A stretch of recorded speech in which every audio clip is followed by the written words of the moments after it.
que vous voulez qu'on vous dise? C'est fabuleux, c'est fabuleux, c'est fabuleux, c'est fabuleux. Quelle victoire! Le protocole est en train de se mettre en route, mais bon, Louis, vous avez les yeux qui... On a encore... On s'en fout un peu du protocole maintenant. Il faut le dire comme on le pense. C'est vrai. Bon, on a les yeux qui brillent parce que c'est fabuleux ce qui a été fait aujourd'hui par cette équipe des Dragons. Une 20-14, une victoire exceptionnelle qui rend hommage évidemment au travail fourni par cette équipe ces derniers mois. C'est mérité. Et quelle fin de match, quelle histoire ils ont écrit aujourd'hui sur la pelouse de Wembley. Et je vous le disais, ils n'ont pas fini de la célébrer, cette histoire ici à Londres, rapidement avant de prendre l'avion pour rentrer à Perpignan. On va aller regarder ce qui se passe, oui, sur la pelouse, parce que les célébrations continuent.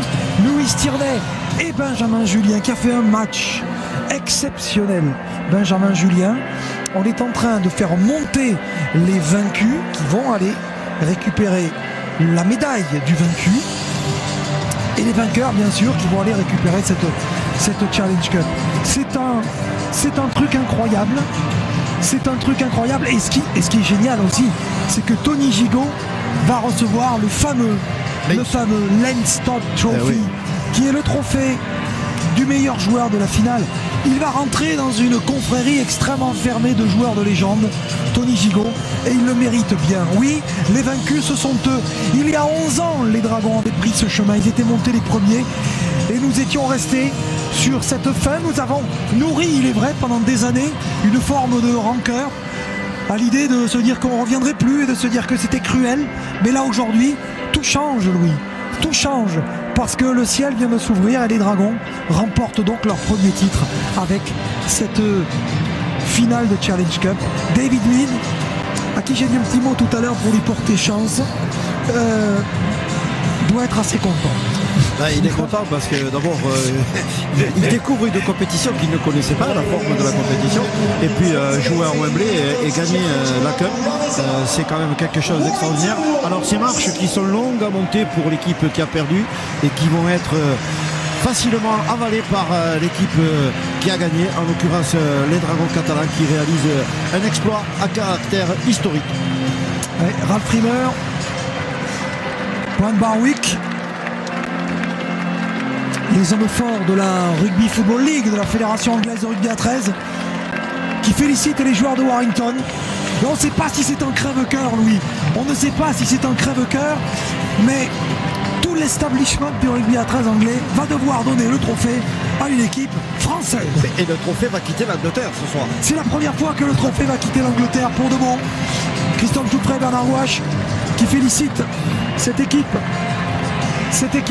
des Dragons catalans pour cette incroyable victoire. J'ai cru reconnaître Martino Faya juste derrière, qui lui l'a gagné aussi avec l'équipe de Wigan.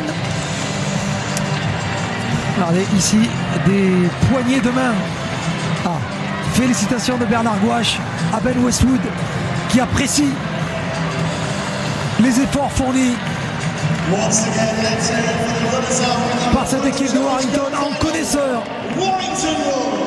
Applaudissements pour les Wolves de Warrington, les fans de Warrington qui ont quitté le stade. Et là, attention, parce que nous suivons celui qui a été élu homme du match, et nous suivons Tony Gigot. Nous le suivons, il est précédé par cette caméra, et Rémi Castille. C'est Rémi Castille, oui, le petit gars nordaiseau, qui va soulever le trophée le plus prestigieux du rugby à 13 mondial, le trophée le plus ancien de l'histoire du rugby. C'est un moment incroyable, avec une forme d'assurance et de décontraction. Tout à l'heure, nous les avions vus comme rarement nous les avons vus, Louis. Ouais, effectivement. C'est une équipe qui est consciente de sa performance, qui a mesuré la responsabilité aussi qui était les siennes. Une saison compliquée pour ces Dragons, mais qui se termine de manière parfaite. Donc il faut englober dans ces félicitations tout l'encadrement du club. Regardez ça, ça fait pas plaisir, Louis, cette image de Tony qui a été élu meilleur joueur de la finale. Lance Todd Trophy, lorsqu'on se souvient des dernières années de Tony Gigot, qui a été privé de rugby pendant un peu plus d'un an et qui est revenu dans cette équipe. et qui va soulever aujourd'hui le trophée de meilleur joueur de la grande finale ici. Les médailles, Rémi Castille, le capitaine, qui s'approche de la Cup et qui va remercier Christophe Jouffret, le directeur général du club, et Bernard Gouache, le président. Et Rémi Castille qui va pouvoir tenir cette Challenge Cup, cette édition de la Challenge Cup qui est remportée par les Dragons catalans. Rémi Castille qui soulève le trophée. La France a gagné aujourd'hui. Rémi Castille, le capitaine des Dragons catalans, à Wembley, dans le temple du sport britannique, soulève le plus beau des trophées de l'histoire du rugby à 13. Victoire des Dragons catalans aujourd'hui, 20-14. Victoire de l'équipe des Dragons en terre anglaise. C'est un moment historique et c'est un grand pas pour le rugby à 13 et c'est aussi par là même un grand pas, une grande réussite pour le sport français. Effectivement, une performance hors du commun. Donc la période des célébrations a déjà débuté, Rodolphe. Ah ouais, et on pense à tous ceux qui ont suivi ça et qui attendaient le résultat avec impatience. Il y avait beaucoup de confiance dans le camp des supporters des Dragons catalans. Il n'était pas donné favori par les bookmakers ni par les officiels. Dans la conférence de presse avant match, dans la salle de presse, oui, vous avez une chance. Et nous on a dit oui, elle y est la chance, on le sait. Ça alors, quel match, quelle finale, regardez, ils sont assis. Kevin Brown, oui, pour une fois, Louis, pour une fois, ce sont les Anglais qui sont assis, et ceux qui les ont assis, ce sont les joueurs des Dragons catalans. Mickey Marquiloro qui va pouvoir soulever le trophée, il a déjà soulevé, mais que c'est beau, Louis, de voir ces drapeaux tricolores, ces drapeaux sankéants et ces drapeaux tricolores ici, à Wembley. C'est beau de voir la France qui gagne, et surtout de cette manière, avec opiniâtreté, avec talent, avec audace. Louis, ils sont venus gagner ici en terre anglaise. Quel match, quelle finale, quelle trajectoire pour tous ces joueurs, oui, qui n'ont pas, il faut le reconnaître, malheureusement la reconnaissance dans leur propre pays qu'ils devraient obtenir. Et bien là, c'est un formidable pied donné à tous ceux qui malheureusement considèrent parfois qu'ils sont moins français que les autres parce qu'ils évoluent à un niveau international extrêmement difficile. Et bien tous ceux qui ne veulent pas accompagner comme ils le méritent ces Dragons catalans, et bien en sont pour leurs frais aujourd'hui, ou peut-être vont-ils à la faveur de cette victoire découvrir à quel point ce sport est beau, noble et qu'il mérite toute l'attention qu'il est donné à une équipe qui vient de décrocher aujourd'hui un titre aussi considérable. Ah, c'est beau,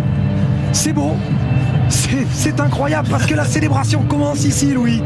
Elle commence ici, la célébration, et elle va durer, ça va être une grande fête ici, vous et moi, on va le fêter ici avec Nicolas Dejean qui est venez voir Nicolas, il est là, il est à côté de nous, voilà, c'est Nicolas qui est avec nous, qui vous a permis de voir cette finale, qui nous a apporté aussi un peu d'oxygène quand on a manqué dans cette grande finale, parce qu'on en a eu besoin. Ils ont même réussi à nous faire pleurer, ces Dragons catalans, Louis, c'est quand même incroyable, formidable performance que celle aujourd'hui des joueurs de Steve McNamara. Qu'est-ce que vous garderez, vous, Louis, comme souvenir au-delà évidemment de cette victoire? Moi je garderai comme souvenir qu'ici à Wembley c'est une cathédrale pour le rugby à 13 et nous avons été dans cette cathédrale à la meilleure place. Oui, on était à la meilleure place et à dire vrai, on était proche de l'expectase tout à l'heure dans les 3-4 dernières secondes, et on espère en tout cas que vous aussi vous avez pris autant de plaisir que nous à suivre cette grande finale, parce qu'on s'est vraiment régalé aujourd'hui. C'était une super après-midi de rugby sur beIN Sport. On vous fait un gros coucou, on vous envoie plein d'amour et plein d'ondes positives, vous qui êtes à Perpignan ou ailleurs devant votre télévision. Vous avez vous aussi contribué à distance et à votre manière à la victoire de ces Dragons catalans. C'est avec ce message global, collectif et fraternel qu'on va vous laisser ici depuis cette cathédrale de Wembley. On vous donne rendez-vous très vite pour la suite des aventures de la balle ovale sur beIN Sport. N'oubliez pas la reprise des Coupes d'Europe bientôt. On a une pensée aussi pour l'USAP qui a perdu en ouverture de championnat, qui a pris 45 points à la maison, mais qui a supporté les Dragons dans ce stade, et on leur dit à bientôt car on sera pour la challenge présent à Perpignan pour l'ouverture de la compétition européenne. Merci à toutes et à tous d'avoir été avec nous. Merci à Julien Boutet à Paris, à Nicolas Dejean ici à Paris, à Delphelous également aussi à Narbonne, et puis merci à vous, Louis, pour la Saint-Louis. Je crois qu'on vous a fait un beau cadeau, Majesté. Magnifique. Allez, revoir. Salut à tous.